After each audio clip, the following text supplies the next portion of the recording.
Audio clip number 14۔ اس میں آپ انشاءاللہ عز و جل قرآن پاک کی سورہ بقرہ کی آیت نمبر 34 سے لے کر 36 تک، یعنی 34 سے لے کر 36 تک کی تلاوت، ترجمہ اور تفسیر صراط الجنان سنیں گے۔ بسم اللہ الرحمن الرحیم۔ ترجمہ: اللہ کے نام سے شروع جو نہایت مہربان رحمت والا ہے۔ وَإِذْ قُلْنَا لِلْمَلَائِكَةِ اسْجُدُوا لِآدَمَ فَسَجَدُوا إِلَّا إِبْلِيسَ أَبَى وَاسْتَكْبَرَ وَكَانَ مِنَ الْكَافِرِينَ۔ ترجمہ: اور یاد کرو جب ہم نے فرشتوں کو حکم دیا کہ آدم کو سجدہ کرو تو ابلیس کے علاوہ سب نے سجدہ کیا، اس نے انکار کیا اور تکبر کیا اور کافر ہو گیا۔ اسجدوا لآدم، آدم کو سجدہ کرو۔ تفسیر صراط الجنان میں ہے اللہ تعالیٰ نے حضرت آدم علیہ السلام کو تمام موجودات کا نمونہ اور عالم روحانی اور جسمانی کا مجموعہ بنایا اور فرشتوں کے لیے حصول کمالات کا وسیلہ بنایا، تو انہیں حکم فرمایا کہ حضرت آدم علیہ السلام کو سجدہ کریں، کیونکہ اس میں حضرت آدم علیہ السلام کی فضیلت کا اعتراف اور اپنے مقولہ اتجعل فیہا کی معذرت بھی ہے۔ بہرحال تمام فرشتوں کو سجدے کا حکم دیا گیا اور ملائکہ مقربین سمیت تمام فرشتوں نے سجدہ کیا، لیکن شیطان نے سجدہ کرنے سے انکار کر دیا اور تکبر کے طور پر یہ سمجھتا رہا کہ وہ حضرت آدم علیہ السلام سے افضل ہے، اور اس جیسے انتہائی عبادت گزار فرشتوں کے استاد اور مقرب بارگاہ الہی کو سجدے کا حکم دینا حکمت کے خلاف ہے۔ اپنے اس باطل عقیدے، حکم الہی سے انکار اور تعظیم نبی سے تکبر کی وجہ سے وہ کافر ہو گیا۔ حضرت آدم علیہ السلام اور ابلیس کا واقعہ قرآن پاک کی 7 سورتوں میں بیان کیا گیا ہے۔ سجدہ سے متعلق چند شرعی احکام۔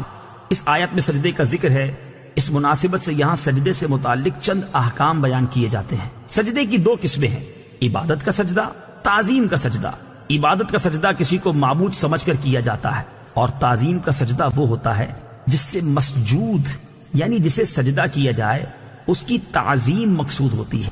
تعظیمی سجدہ پہلی شریعتوں میں جائز تھا، ہماری شریعت میں منسوخ کر دیا گیا، اب کسی کے لیے جائز نہیں ہے، لہٰذا کسی پیر یا ولی یا مزار کو تعظیمی سجدہ کرنا حرام ہے۔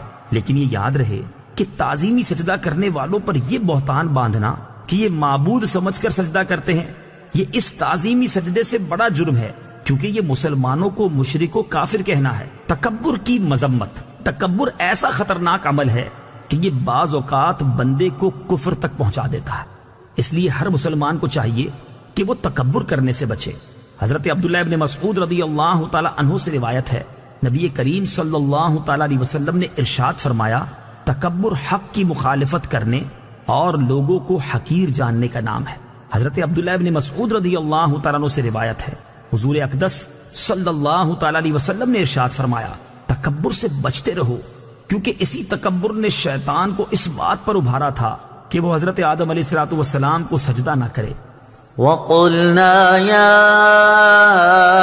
آدَمُ اسْكُنْ أَنْتَ وَزَوْجُكَ الْجَنَّةَ وَكُلَا مِنْهَا رَغَدًا حَيْثُ شِئْتُمَا وَلَا تَقْرَبَا هَذِهِ الشَّجَرَةَ فَتَكُونَا مِنَ الظَّالِمِينَ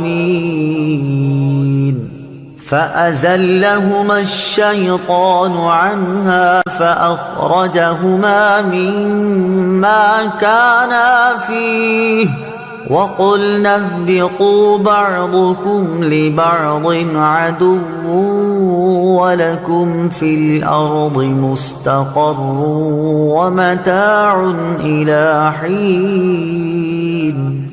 ترجمہ: اور ہم نے فرمایا، اے آدم، تم اور تمہاری بیوی جنت میں رہو اور بغیر روک ٹوک کے جہاں تمہارا جی چاہے کھاؤ، البتہ اس درخت کے قریب نہ جانا ورنہ حد سے بڑھنے والوں میں شامل ہو جاؤ گے۔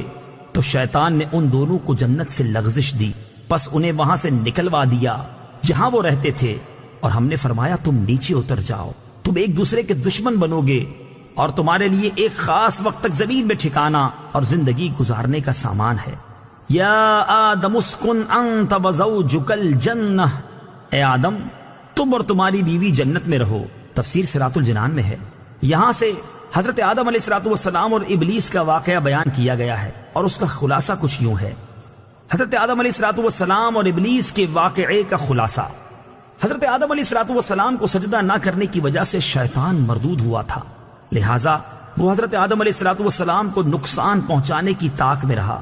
اللہ تعالیٰ نے حضرت آدم علیہ السلام اور حضرت حوا رضی اللہ تعالی عنہا سے فرمایا کہ جنت میں رہو اور جہاں دل کرے بے روک ٹوک کھاؤ، البتہ اس درخت کے قریب نہ جانا۔ شیطان نے انہیں وسوسہ ڈالا اور کہنے لگا کہ تمہیں تمہارے رب عز و جل نے اس درخت سے اس لیے بنا فرمایا ہے کہ کہیں تم فرشتے نہ بن جاؤ یا تم ہمیشہ زندہ رہنے والے نہ بن جاؤ۔ اور اس کے ساتھ شیطان نے قسم کھا کر کہا کہ میں تم دونوں کا خیر خواہ ہوں۔ اس پر انہیں خیال ہوا کہ اللہ پاک کی جھوٹی قسم کون کھا سکتا ہے۔ اس خیال سے حضرت حوا رضی اللہ تعالی عنہا نے اس میں سے کچھ کھایا، پھر حضرت آدم علیہ السلام کو دیا تو انہوں نے بھی کھا لیا، اور یہ خیال کیا کہ اللہ تعالیٰ کی ممانعت تحریمی نہ تھی بلکہ تنزیہی تھی، یعنی حرام قرار دینے کے لیے نہ تھی بلکہ ایک ناپسندیدگی کا اظہار تھا۔ یہاں حضرت آدم علیہ السلام سے اجتہاد میں خطا ہوئی، اور خطائے اجتہادی گناہ نہیں ہوتی، چنانچہ شیطان کے دھوکے کی وجہ سے انہوں نے اس ممنوعہ درخت کا پھل کھا لیا، اور پھل کھاتے ہی ان کے پردے کے مقام بے پردہ ہو گئے، اور وہ اسے چھپانے کے لیے ان پر پتے ڈالنے لگے۔ اس وقت اللہ تعالیٰ نے فرمایا کہ کیا میں نے تمہیں اس درخت سے منع نہیں کیا تھا، اور میں نے تم سے یہ نہ فرمایا تھا کہ شیطان تمہارا کھلا دشمن ہے؟ اس کے بعد حکم الہی ہوا کہ تم زمین پر اتر جاؤ، اب تمہاری اولاد آپس میں ایک دوسرے کی دشمن ہوگی، اور تم ایک خاص وقت تک زمین میں رہو گے۔ زمین پر تشریف آوری کے بعد حضرت آدم علیہ السلام ایک عرصے تک اپنی لغزش کی معافی مانگتے رہے، حتیٰ کہ آپ علیہ السلام کو اللہ تعالیٰ کی طرف سے چند کلمات سکھائے گئے۔ پھر جب آپ علیہ السلام نے ان کلمات کے ساتھ توبہ و معافی کی درخواست کی تو وہ قبول ہوئی۔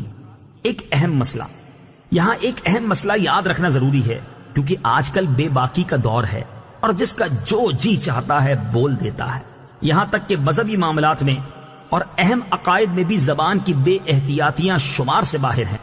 اس میں سب سے زیادہ بے باکی جس مسئلے میں دیکھنے میں آتی ہے وہ حضرت آدم علیہ السلام کا جنتی ممنوعہ درخت سے پھل کھانا ہے۔ اعلیٰ حضرت امام احمد رضا خان علیہ رحمت الرحمان فرماتے ہیں، غیر تلاوت میں اپنی طرف سے حضرت آدم علیہ السلام کی طرف نافرمانی و گناہ کی نسبت حرام ہے۔ ائمہ دین نے اس کی تصریح فرمائی، بلکہ ایک جماعت علماء کرام نے اسے کفر بتایا ہے۔ لہٰذا اپنے ایمان اور قبر و آخرت پر ترس کھاتے ہوئے ان معاملات میں خاص طور پر اپنی زبان پر قابو رکھیں۔ وَلَا تَقْرَبَا، اور قریب نہ جانا۔ اس آیت میں اصل ممانعت درخت کا پھل کھانے کی ہے، لیکن اس کے لیے فرمایا کہ قریب نہ جانا۔ اس طرز خطاب سے علماء نے یہ مسئلہ نکالا ہے کہ اصل فعل کے ارتکاب سے بچانے کے لیے اس کے قریب جانے سے بھی روکنا چاہیے۔ جیسے بچے کے سیڑھیوں سے گرنے کا اندیشہ ہوتا ہے تو اسے صرف سیڑھیوں پر کھڑا ہونے سے منع نہیں کرتے بلکہ سیڑھیوں کے قریب بھی نہیں جانے دیتے۔ اسی طرح بیسیوں کاموں میں علماء کرام اسی اندیشے سے منع فرماتے ہیں کہ کوئی فعل بذات خود منع نہیں ہوتا، لیکن اگر لوگ اس کے قریب جائیں گے تو ممنوع کا ارتکاب کر بیٹھیں گے۔ جیسے عورتوں کو قبرستان جانے سے منع کرنے میں یہی حکمت ہے۔ اسی سے پیر اور مشائخ کے فعل کا استدلال ہو سکتا ہے کہ وہ مریدوں کی تربیت کے لیے بعض اوقات کسی جائز کام سے بھی روک دیتے ہیں، کیونکہ وہ جائز کام کسی برائی تک پہنچنے کا ذریعہ بن سکتا ہے۔ فَتَكُونَا مِنَ الظَّالِمِينَ، ورنہ تم زیادتی کرنے والوں سے ہو جاؤ گے۔ ظلم کا معنی ہے کسی شے کو اس کی اپنی جگہ کے علاوہ کسی اور جگہ رکھنا، اور یہاں آیت میں ظلم خلاف اولا کے معنی